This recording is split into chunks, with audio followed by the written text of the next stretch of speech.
Okay, just want to get back to the Gemara.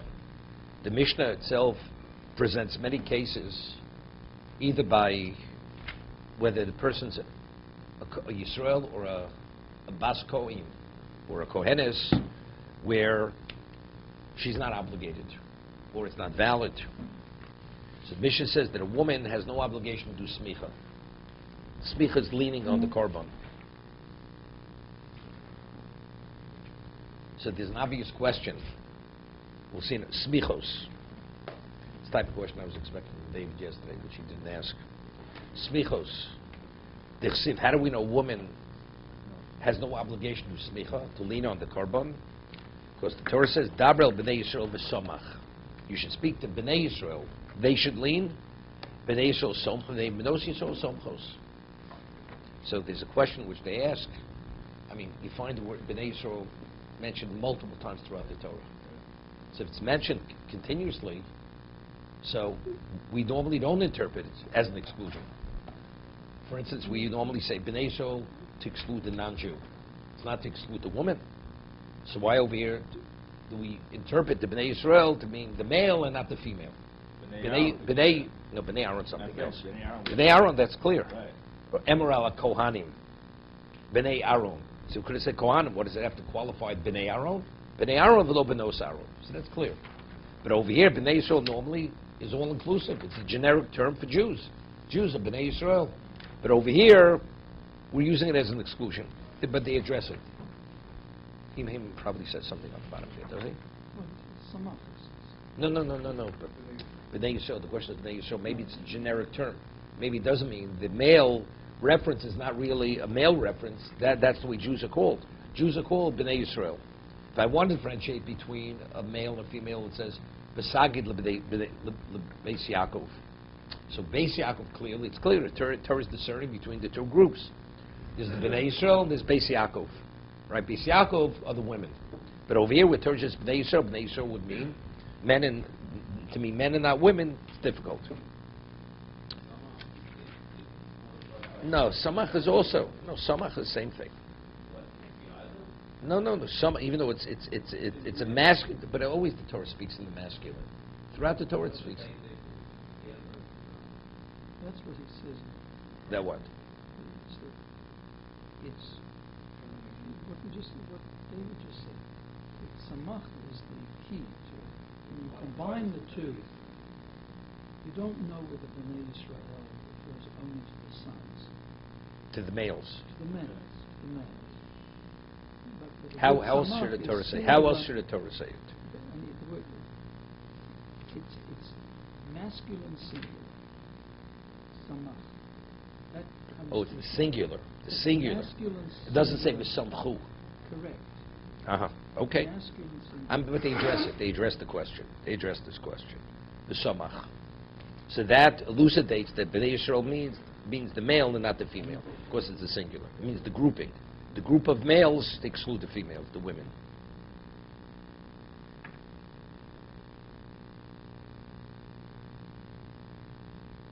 It says it's excluding something, and I guess non-Jews are also able to do smicha?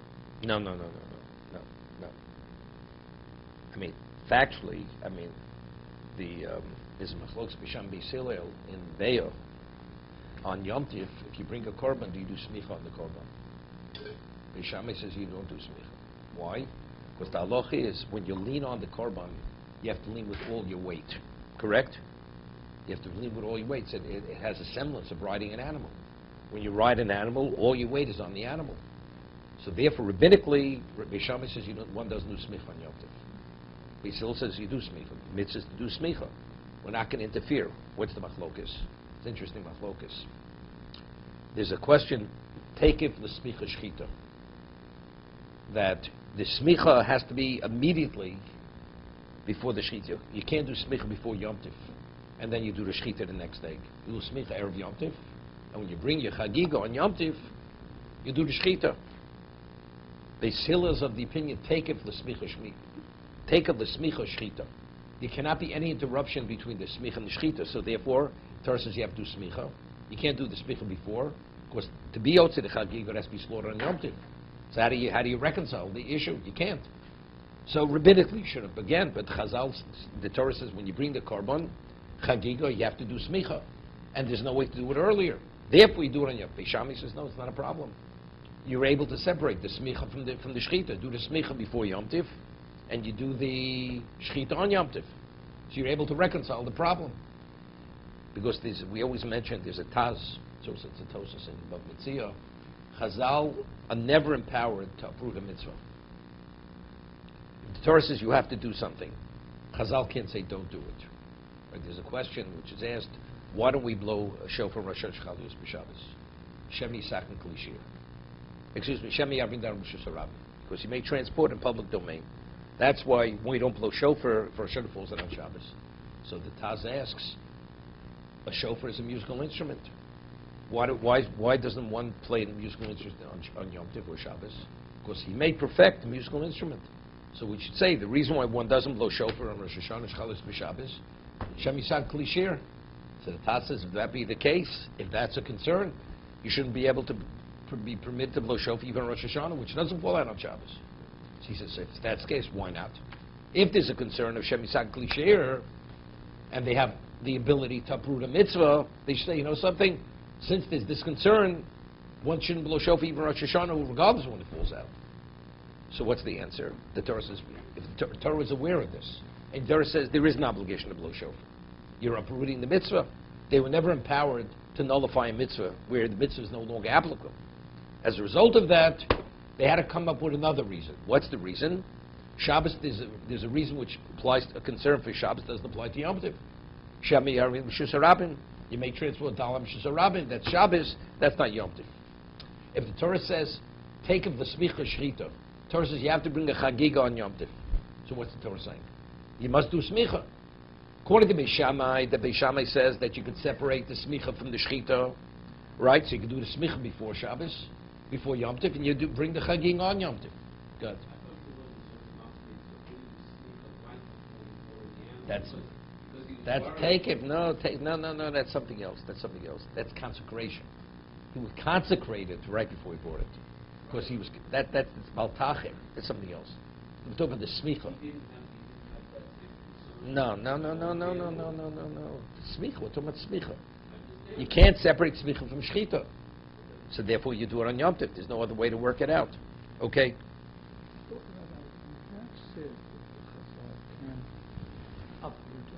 When? Oh, when? Not on a permanent basis. Not on a permanent basis. So on Shabbos, Rosh Hashanah, that's considered. Torah never said.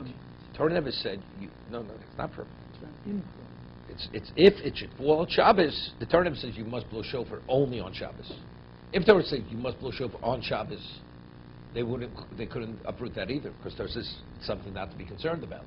Torah says the first day of the 7th month you must blow shofar. Okay? Most times it works out. They said, however, it falls on the Shabbos, Chazal are concerned, you may transport it. They have the power to nullify the mitzvah, to uproot it. Right? In the passive context, they're empowered, they can do this. That's in the base spot, that's the base Midrash, that's something else. Good, so there they said it's not a problem. Not a problem. So, does this only apply with a positive commandment? Negative commandments are always a kumbase, that's being proactive. They can't tell you to be proactive to violate the Torah. Here you're violating passively. You're not fulfilling the mitzvah. Didn't Shlomo HaMelech command that they eat on Yom Kippur? Okay. There's a whole question. It's a whole discussion of Chagiga. There's a question whether they had to do tshuva on it. It wasn't simple what he demanded on them, from them, that they should eat to celebrate. That would be a case. Right, correct. Factually, Tosas says, if you remember, we had a Tosas in Avodah Zorah, that if you're of the opinion Tzar B'Lechaim is Doraisa, right? Causing pain to an animal, to a living creature, it's a Torah violation. Okay, it's a question. So the Mishnah says that when a king would die, they would actually cut off the hooves of his horse, of his steed, to show that no one else is permitted to ride the horse. No one else. This was only designated for the king. That's what they would do. So Tosas asks, if you're of the opinion Tsar B'Lechayim is Drabonon, it's only rabbinical. Okay, they did this to honor the king. But if it's Doraisa, how are you permitted to do it? And it's a rabbinic law. How did they permit you to do it? You're causing this pain to the animal. Tsar B'Lechayim. That's Tosas' question. So Tosas says, when the Gemara in Yevomis tells us, Ein koch b'yachom lakdom b'nei Torah b'kum v'aseh, they were never empowered to uproot a mitzvah where you're actually proactively violating the Torah, doesn't mean to say they cannot. They normally don't. But if they feel it's necessary, they would do it. Okay? They do have the power. That's what Tosas says. Tosas says in the Avodah Zarah, they do have the power if they choose to do so. But it has to be a very unusual circumstance for them to draw on that power. I'll give you an example of something similar. The halacha is that what is the indication of a false prophet? If he tells you to do idolatry, prophet tells you, even though he's been established as a true prophet, tells you to go do idolatry, he's a Navi Sheker. He's a false prophet. What about if the Navi comes and tells you to violate the Torah? The words of the Rambam, not on a permanent basis. He's not a Navi Sheker. If he's an established prophet, you accept his word. What's the proof? Eliyah Bakar HaKarmel. The halacha is you're not permitted to bring a korban outside of the Beis HaMikdash, outside of the Mishkan. It's a Torah violation.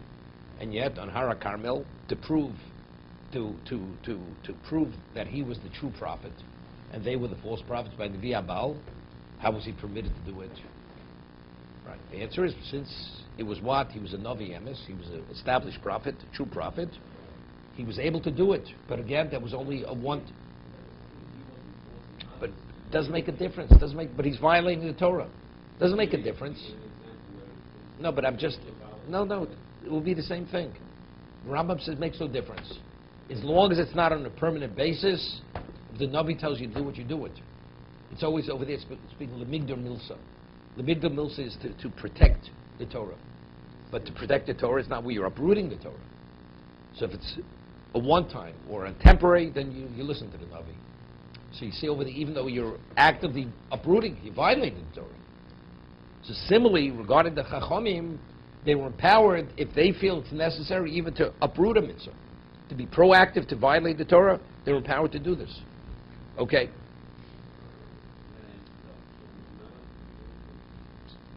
Correct.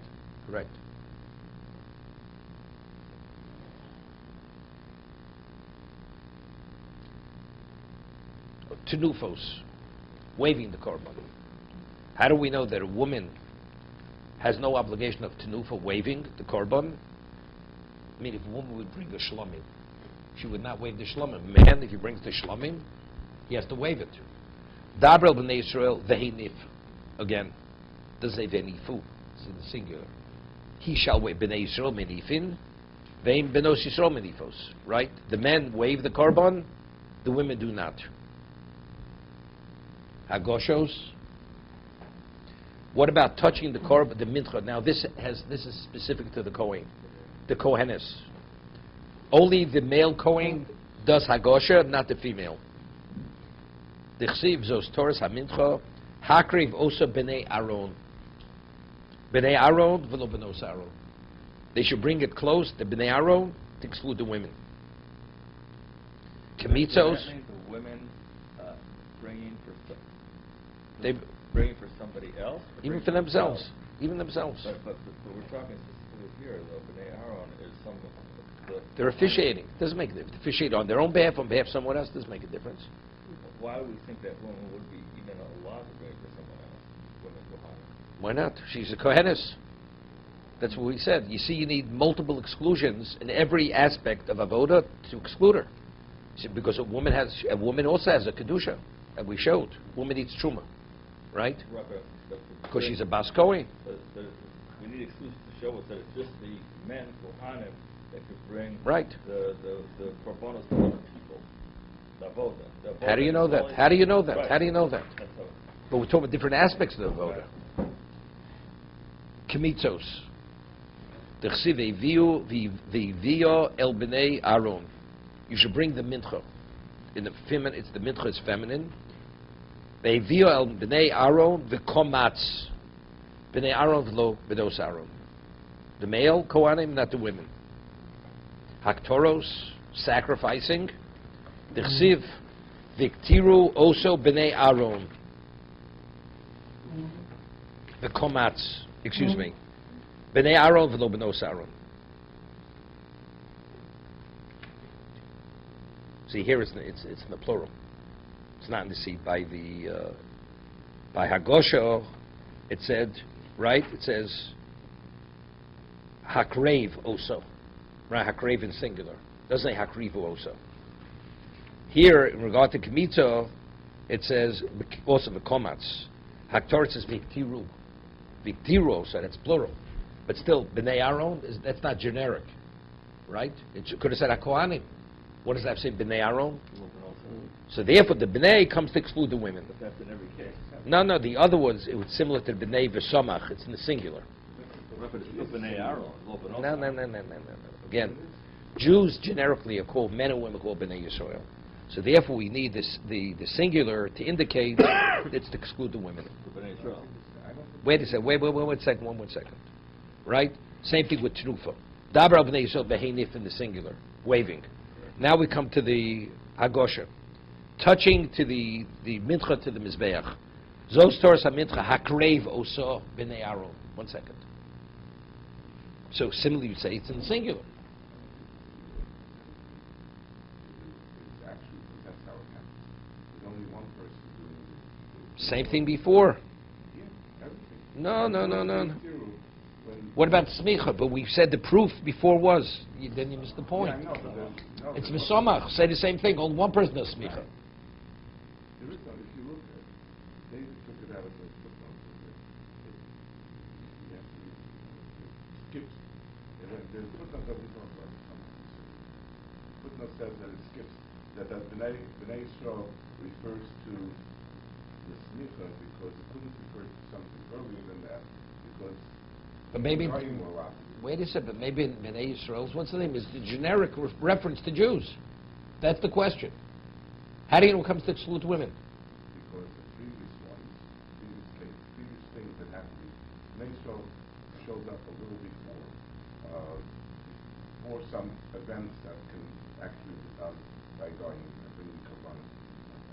So the fact that it skips it up to there, you interpret it that the first situation where you have to exclude something else. Okay. It doesn't bother me. I mean, why don't you learn goes to the singular? Because Why don't you learn as the singular? it's Why not? Say, v'somchu, ve'nifu, right? it happens because physically it's one person doing it, one person. No, but usually we speak in general. They should. They. I know, but it just makes, to me it makes. To you makes, okay. To you makes sense. What makes sense to you doesn't necessarily make sense to No, I other know people. that- Okay. But over here it says viktiru, right in the plural. Viktiru also b'nei Aaron. So it's in the plural, but again, b'nei Aaron is not, it's not the equivalent of b'nei Yisrael. B'nei, v'lo b'nos Aaron. Ha-malikos, to do maliko, dichsiv umolak v'hiktir.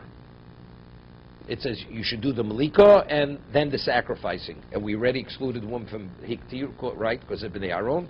Iskish malika lak Torah. The Torah equates juxtapose Malik to Torah, just that Torah, the woman's not qualified. Malika, the woman is not qualified. Okay, let's see Tosus for a moment here. The bottom Tosus. Hagavolas v'azos v'olocho uzriko luktonig. Okay, Vim Tomer. Amay yitzrich kro b'gemara lemutei noshim. We have a pasuk to exclude the woman that she's not obligated to do smicha. Typically, the kula mitzvah says she's mangroma habu. Okay, we just mentioned all that. We see Tosa's question is consistent with his position what mitzvah mangram is.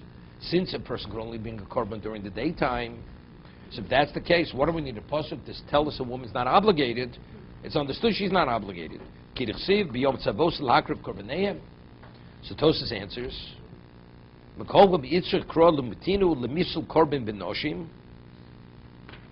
The lav kro lo hab yadin shavod psula behen.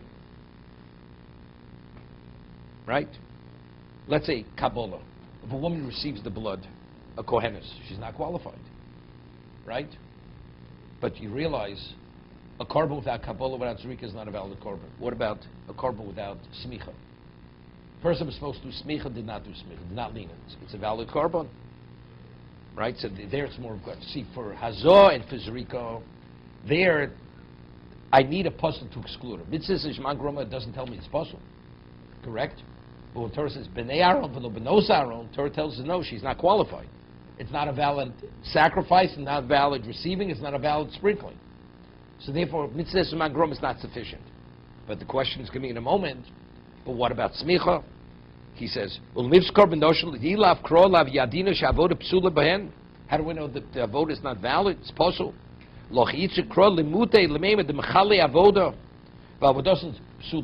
They're actually the mechal avoda. They desecrate the avoda if the woman does the avoda. Miu, b'smicha kosher. Tosef, but smicha is difficult.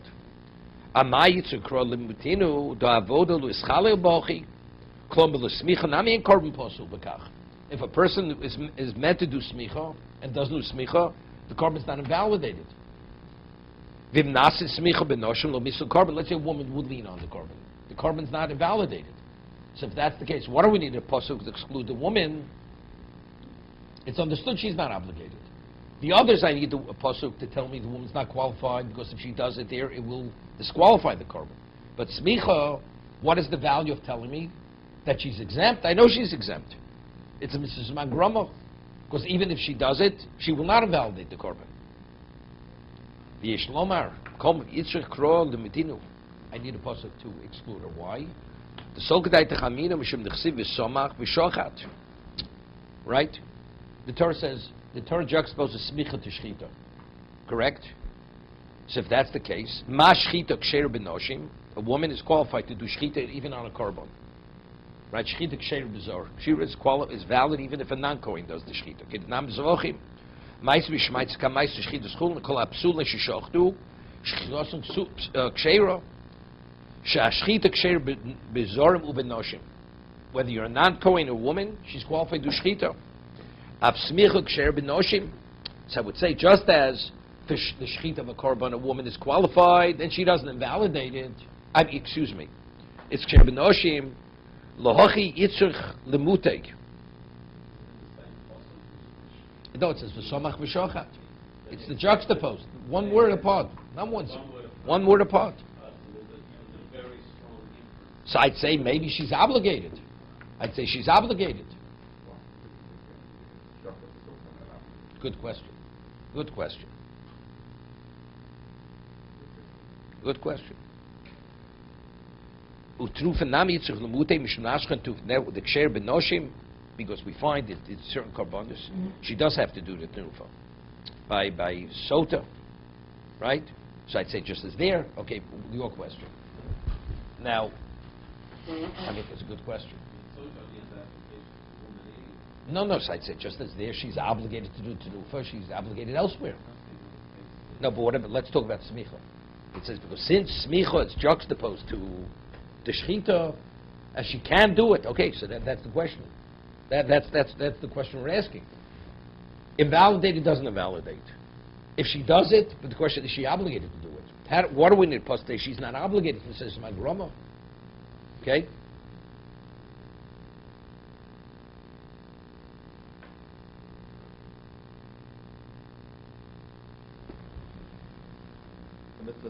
Say she has magrama in all aspects of the avoda, or just a certain? No, all aspects. All aspects. Except, all aspects is not going to be sufficient. I need the psuk and say she invalidates it. But smicha won't invalidate it. So what does the pasuk tell me? She's not obligated. To not obligated, at mitzvah says magrama is sufficient to know that she's not obligated. So Tosa says because it would be similar to shchita. But shchita, she's also not obligated. Why not? It's regarding a korban, it is. No, wait, I understand that. For the same reason, why is the woman obligated to... Who said even the Zohar is obligated? A non-Kohen. Is he obligated to slaughter his korban? Is there a mitzvah? There's a Rashi himself who says that your korban, you're supposed to do the shechita. If you can, you should. What do you mean? Okay. But still... So you don't hold Lipin to ask the question. But again, that's not. Everybody agrees. Let's say a male has an obligation to slaughter his korban. But again, we're back to the same question. It's a Mrs. Mangromo. Anything relates to kochim, it says biyom tzavoso, biyom v'lo b'layla. Tosa's position, that's Mrs. Mangromo. It says Mrs. Mangromo.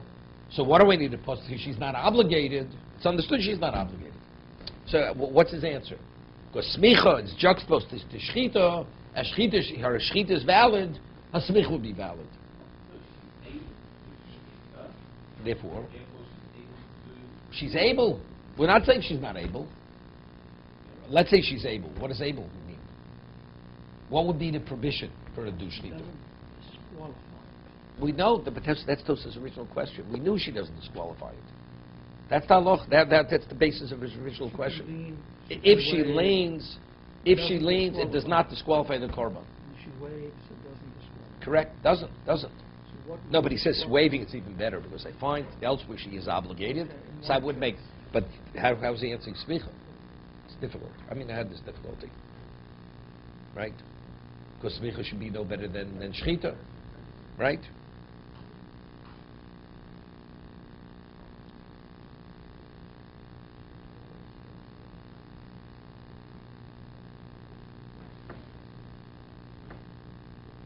Okay, we'll leave that question. Let's go further. How do we resolve this now? There's two approaches, there's Tosfos and another approach? No, the other approach, the question never began. Right? We discussed, right? Is Mila Mitzvah Magrama? Many Rishonim argue with Tosos. It's not. It's not. Because it's the same continuous obligation. So here also, Tosos says, since you can only bring the korban during the daytime, therefore it's Mitzvah Magrama. But again, other Rishonim disagree. Because my obligation to bring this korban is today and it's tomorrow. The time doesn't determine.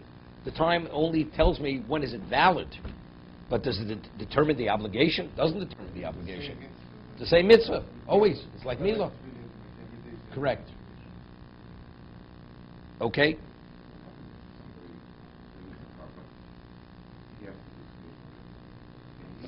He doesn't. He does it, does not. He does. So he does make it. No, because his wife do this before him. She's not qualified. So maybe that's she's out of it. Was his wife different than Chaim Yankel from California? What does his wife have to do with it? You're hearing too many sermons on Tinek. Okay. Hakabolos.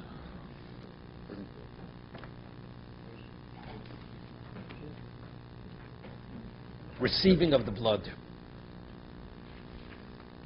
Only the male Kohen is qualified to receive the dam, not the female. Dichsiv, Vikrivu b'nei Aaron. Bring it close.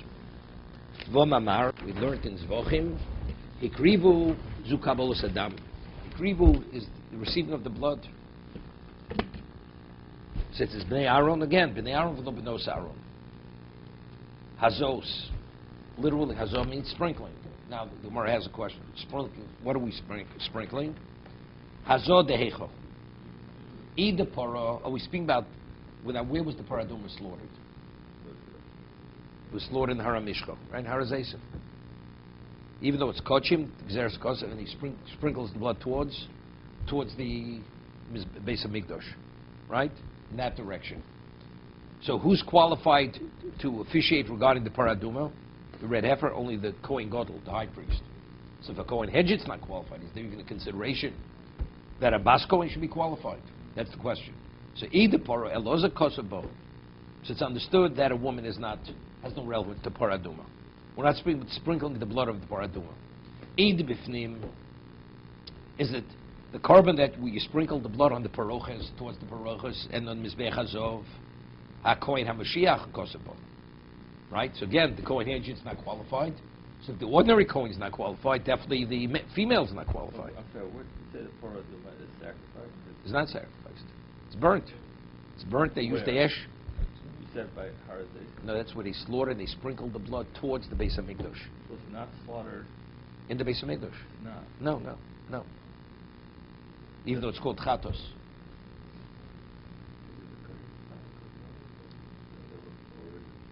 Well, the Gemara here is saying the Kohen Gadol does it.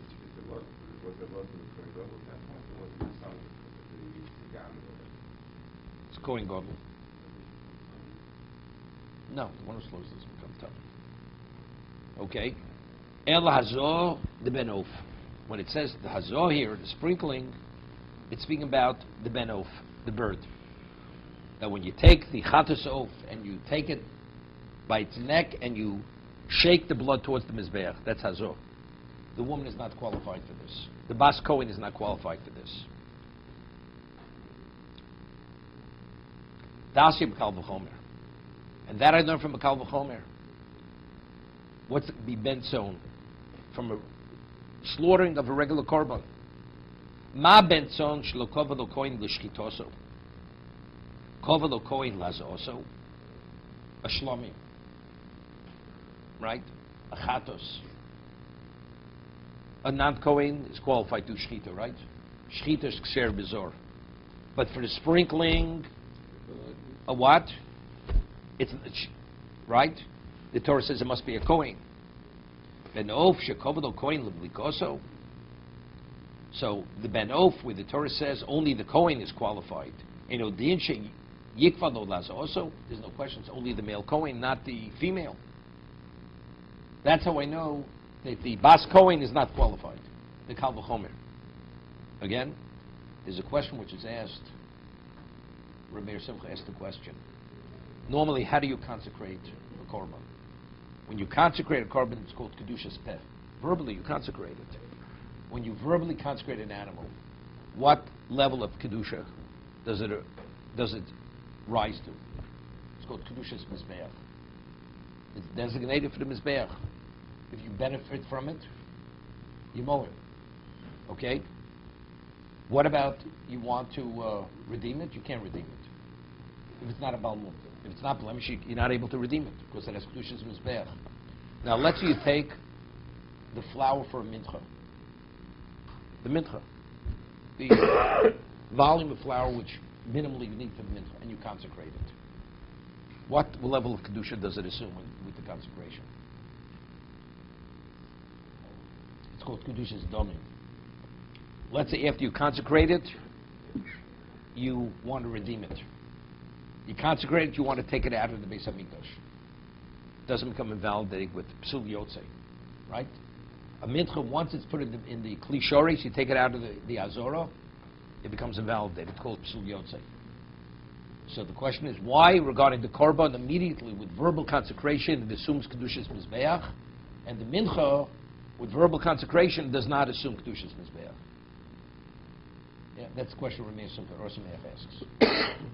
What would you say? David, did you get a question? When you consecrate an animal, it assumes Kedushas Mizbeach, the sanctity of the Mizbeach. Why? Because that's its value. Its value is to be brought in the Mizbeach. Now what do you do with a mincha? Also you sacrifice the Mizbeach. So if that's the case, why, when you verbally consecrate it, does not assume the same level of Kedusha of Kedushas Mizbeach? It's called Kedushas Domim. Kedushas Domim means its value is sanctified. So if you choose to redeem it, you can redeem it at that point. If it becomes contaminated, you could redeem it. And now it's considered ordinary flour. But an animal, the moment you consecrate it verbally, it assumes the level of Kedushas Mizbeach. What's the difference?